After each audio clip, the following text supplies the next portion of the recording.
Muy buenas tardes, estamos con Juan Casamayor, fundador de Editorial Páginas de Espuma. Juan, es un gusto entrevistarte y darte la bienvenida para esta entrevista, para la web Micrópolis, y bueno, para que nos cuentes un poco tu experiencia. Pues nada, es un placer estar en Lima, es un placer estar en nuestro programa, así que cuando tú quieras empezamos.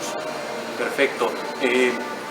Dinos cómo nace cómo nace la apuesta que haces tú por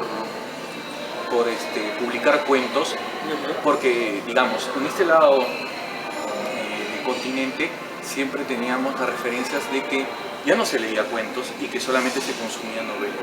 Sí. Pues mira, la editorial surge a finales de los 90. Hablar de esa década es hablar de una gran concentración editorial, es un poco como lo que vivimos ahora. Que Penguin Random House ha comprado Alfaguara, cada vez los grupos son más grandes. Y a finales de los 90, al otro lado, en España, surgen varios sellos independientes que se basan en la especialización o en la rapidez de movimientos para encontrar su espacio en la mesa de novedades, en los periódicos, etcétera, etcétera. Y Páginas de Espuma ve un claro espacio en el género del cuento. ¿Por qué el cuento? Primero porque somos lectores de cuentos, los editores, Encarnación Molina y yo. O sea, entiendo que un editor, ante todo, debe ser lector. Si el editor no lee, mal vamos. Entonces nosotros teníamos un bagaje de lectura en torno al cuento. Y por otro lado, ¿por qué teníamos ese bagaje? Porque en España empezábamos a encontrar escritores que reivindicaban su faceta de cuentista junto a otras. O sea, podían ser novelistas, podían ser poetas, pero reivindicaban el cuento. Ese crecimiento de lectores que adivinábamos, pues se ha ido consolidando a lo largo de estos 15 años. No me engaño, el género rey es la novela, es lo que la predilección, es el gusto del mercado, pero desde luego es viable y se puede hacer visible un proyecto editorial en torno a lo breve, a lo brevísimo si se desea. Hay creadores, hay espacios de diálogo, de debate, de difusión, y tenemos lectores definitivamente. Si conseguimos unir los dos cabos de la cuerda, lectores y creadores, estaremos creando un proyecto editorial. Y después de 16 años, creo que es lo que se puede decir de Páginas de Espuma, que en ficción ha hecho un catálogo solo en torno al cuadro. Sí, un catálogo fabuloso, ¿no? De 7 secciones, ¿no? Con voces de ensayos, voces de literatura, compañía, y bueno, también ha caído muy bien el premio que se le otorga a Alice Munro, ¿no? Que es una cuentista que gana el Nobel, ¿no? Eso va sumando, digamos, a este género breve, ¿no? De ahí, cuéntanos un poco el catálogo del microrrelato, que es interesante, que digamos es el tema que nosotros manejamos, nos dedicamos. Micrópolis es una web dedicada al microrrelato. Y ¿cómo va esa apuesta? Pues mira, lo de apuesta está muy bien dicho, porque fue una apuesta, y fue una apuesta que tengo yo una deuda en muchas otras cosas, en amistad, en generosidad, pero en abrirme la puerta al microrrelato fue la escritora hispano-argentina Clara Obligado. O sea, Clara Obligado en el año 2000 me invita a que editemos una antología de microrrelatos de autores de las dos orillas, autores también de dos orillas simbólicas, es decir, autores consagrados y autores que estaban empezando, que trataba de por favor sea breve. Una magnífica antología que a mí me abrió la sensibilidad de lector como el microrrelato, y ahí que quise más. Y esa puerta, que además esa antología que tuvo una segunda parte han funcionado de maravilla, han convertido en un referente dentro del microrrelato, me abrió la puerta a los creadores. Tener los microrrelatos de Fernando Moisaki, los microrrelatos de la reina, ¿no? Que es Ana María Súa, Eduardo Berti, Andrés Neumann, podríamos hablar de los microrrelatos de autores españoles como Juan Pedro Aparicio y José María Merino. O sea, hemos ido creando, digamos, una cartografía del microrrelato que acompaña a nuestro, digamos, tronco de edición, que es el cuento, pero que ha sido como muy revelador la creación de lectores en torno al género, y ha sido muy revelador algo, y lo dice aquí el editor Fenicio, que se vende bien. Nosotros hemos vendido espectacularmente bien a Juan Funerario. Es un libro que lleva 8 ediciones, que ha tenido licitaciones en toda América, pero también hemos tenido muy buenos resultados y premios por medio. Pues Ana María Súa con Fenómenos de Circo ganó el Premio Nacional de Cuento en Argentina, o José María Merino con su minificción completa ganó el Premio Salambó en Barcelona. Entonces es un género que nos ha dado muchísimo. No, y ahora Fernando Iwasaki está en el plan lector de Perú, ¿no es cierto? Bueno, eso es, como se dice en España, una perita en dulce, por lo que supone. Evidentemente, más allá de los ejemplares vendidos, supone que cumple con una convicción que tengo como editor, y es una responsabilidad que debemos tener como editores, más allá de publicar cuento o microcuento, que es fomentar la lectura entre los más jóvenes. Y desde luego un libro como Jugar Funerario, con ese espacio fantástico, con ese humor, ese terror para morirse de risa, ese territorio de Fernando es el que nos ha dado, bueno, un libro de páginas de espuma, nada así, más y nada menos que entre las manos de los chavales, de los chicos de Perú. Interesante ese libro, personalmente creo que es uno de los mejores libros que se han producido en microrelatos escrito por un peruano. Siempre lo tenemos acá en el top, ¿no? Al libro de Fernando Iwasaki, y más aún cuando conversas con él, dice que se demoró 8 años para publicar ese libro. Me parece fabuloso. Y bueno, después tiene algunas cosas en el arte de amar, ¿no? Sí, hay algunos pequeños microrelatos, y es verdad que tuvo un tiempo de redacción muy largo a Juan Funerario, porque ahora que hablábamos del plan lector, es un libro que surge en su escritura de confeccionar textos brevísimos, textos de microrelato para estudiantes andaluces de España.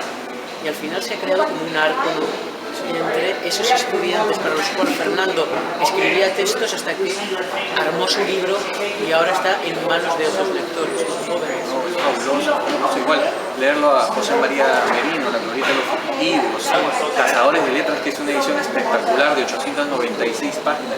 Y él lo sabe, sí. Sí, increíble, ¿no? Esa edición me parece de lujo, porque así nomás uno no puede tener toda la minificción de la reina del microrelato, que es Ana María Súa. Estimado Juan, ¿y se vendrá un Por favor sea B3? Pues seguro que sí. O sea, ese es un proyecto que pasará unos años, pero llegará, como tardado unos años entre el 1 y el 2. ¿Qué necesitamos? Pues que los escritores que están, por ejemplo, en el 2 sigan escribiendo, sigan dándonos buenos textos para poder antologar, que existan además nuevos escritores que nos aporten una obra interesante, y que los hay, para incluirlos. Y claro, obligado, es una lectora feroz de microrelato, texto que cae en sus manos, y que previsiblemente podrá formar parte de ese hipotético seguro Por favor sea breve 3. Y otro escritor también que está con ustedes, David Rodas, un escritor muy querido, del cual le mandamos muchos saludos, y que seguro, me imagino que seguirá publicando con ustedes. Sí, a ver, David es primero un grandísimo amigo, un divertidísimo amigo, y además David creo que tiene un lado doblemente interesante para la editorial. Uno, el creador, sus libros están siendo muy reconocidos. Hemos tenido recientemente, y acaba de salir en Perú, Bienvenidos a Incalán, que es una suerte de libro híbrido entre libro de viajes y un libro de cuentos fantástico, con ese toque de humor crítico también, como lo es David. Pero también me interesa mucho su parte teórica en torno al género del microrrelato y a la literatura comparada al general. Pero David es una de las referencias teóricas para poder abordar la base más teórica del microrrelato, ¿no? O sea, y también de la literatura fantástica, ¿no? No, de la literatura fantástica, como publicó en su ensayo Tras los límites de lo real, quedó muy claro que es un conocedor de primera línea, ¿no? Y además es que en ese ensayo supo aglutinar en apenas 200 páginas un manual ya no solo de literatura fantástica y de los ingredientes y los elementos y las herramientas que tiene la literatura fantástica, sino que abría la puerta a una nueva concepción de la literatura fantástica que hay que tener en el siglo XXI, ¿no? Definitivamente la literatura fantástica deja de ser un género dentro de un género. La literatura fantástica transversalmente cruza la literatura, ¿no? Y eso David lo explica muy bien. y también les fue bien a Claro Obligado y a David Rojas con el premio Cetenil, ¿no? Sí. O sea, los dos obtuvieron el premio Cetenil, y bueno, yo me imagino también es el esfuerzo conjunto que hacen tanto editor, escritor, ¿no? Eso es importante. Juan, tú también eres profesor de la Escuela de Escritores, de máster de narrativa. Sí. Digamos, ¿te ha enriquecido como ser profesor para ser editor o una retroalimentación también? Sí, posiblemente sea eso, sea una retroalimentación. Tú llegas a una clase con una serie de conocimientos y los explicas, mejor o peor, pero los explicas. La segunda parte es que tú aprendes con la reacción de los escritores futuros que te están escuchando y las dudas que tienen. Algunas dudas que tienen, algunas sugerencias que tienen, algunas críticas que tienen hacia el sistema editorial, aprendes de ellos y ves que cosas de tu editorial pueden mejorarse escuchando a esas personas. Hay que ponerse siempre como editor en el otro lado, en el lado del escritor que intenta entrar en una editorial, que mueve su manuscrito, que quiere saber cómo presentar bien su texto para que el libro entre fácilmente en la medida posible para un lector editorial, ¿no? Ahora, la pregunta que todo el mundo se hace y en algún momento también me la han hecho a mí para que te consulte. ¿Qué tan difícil es publicar con páginas de texto? A ver, sí es difícil, pero es difícil no porque podamos tener mayor nivel o no. Eso, por suerte, es subjetivo. O sea, lo maravilloso de todo esto es que la literatura es subjetiva y seguro que si a ti y a mí como editores nos pusieran ciertos manuscritos delante y los leyéramos, no tendríamos el mismo juicio. El gran problema de Páginas de Espuma en este momento es que tiene un catálogo muy rico, con muchísimos autores, y creemos firmemente en la política de autor. O sea, yo este año he recuperado el primer libro de cuentos de Andrés Neumann. Nosotros publicamos no solo los nuevos libros de David Roas, de Fernando de Iwasaki o de Claro Obligado, que hemos hablado de ellos, sino que recuperamos también sus libros antiguos. Hemos ido recuperando todos los libros antiguos de Fernando Iwasaki hasta tener la narrativa breve completa de él o de Andrés Neumann, por poner un ejemplo. Que fue el último libro que rescatan, ¿no? El que espera, exacto. El que espera, que era de anagrama. Que era de anagrama. El 2012 publicó, ya no... Bueno, yo lo busqué en Buenos Aires, no lo encontré. No, es un libro no solo descatalogado, sino totalmente vendido. No hay ejemplares. Pero hablar de una reedición de Andrés Neumann sería falso, porque Andrés corrigió todo el libro, cambió el orden, sacó 12 piezas y incluyó 7 piezas nuevas de la época. No es que las escribiera en el 2015, sino que recuperó piezas antiguas que él creía que merecían la pena que estuvieran en el libro. Entonces, ¿qué pasa con todos estos escritores? Que dentro de una política nuestra medida, que podemos publicar unos 10 libros de cuentos al año, más otras novedades, en total hasta 20, pero libros de cuentos 10, al final 2, 3 autores nuevos son los que entran en la editorial. Claro, recibimos casi 200 manuscritos al año. El número es muy, muy pequeño. Y de esos 3 siempre hay uno que es un autor que publique su libro, su primer libro, el que sea, su primer libro. Eso nos encanta, creo que es una obligación del editor tener un compromiso con los nuevos creadores. Y Páginas de Espuma lo hace de esta forma.